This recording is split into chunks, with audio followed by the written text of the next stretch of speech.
and they did the cutout, so I didn't have to do anything except for attach this lap steel bracket, which I'll show you as soon as I get these long ass screws out of here. I'll show you how I fit in the Charlie Christian bracket into this guy without drilling holes. So if there's any takeaway from this long video, it's Mike's going to show you how to install the precious and coveted ES-150 Charlie Christian pickup into another guitar that just has a P90 cutout without having to drill a bunch of ugly holes. So here we go. I'm going to extract this guy to the best I can. Oops, let me put these things down. So you'll see in a second here, I had to glue these springs to this bracket. How the hell did I get this thing in here? I actually forgot how I tweaked this thing in. I did it somehow, so just bear with me. It was a real tight fit, I recall.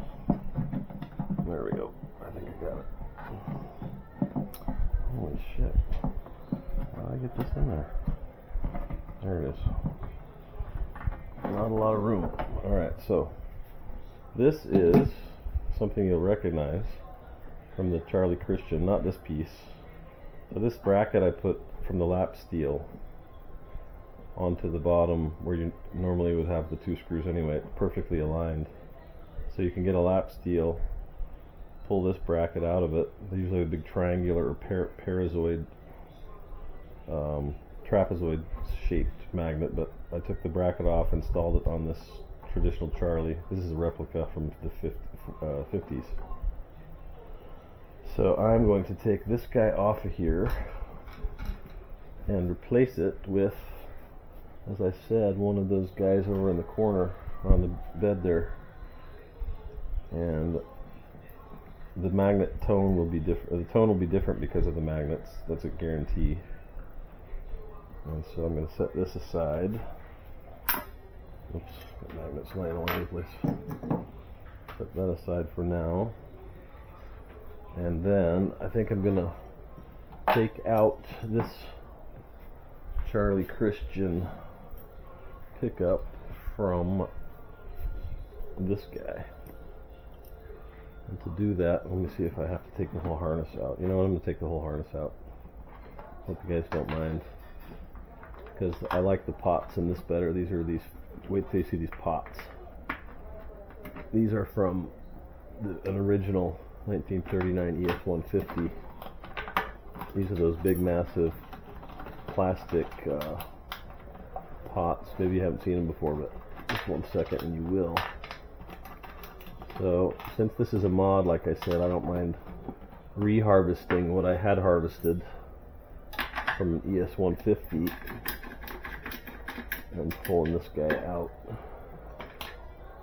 I wonder if I probably put a ground in there, so I'm going to have to take off the tail too. So we will now remove. Get the bobbin off here first.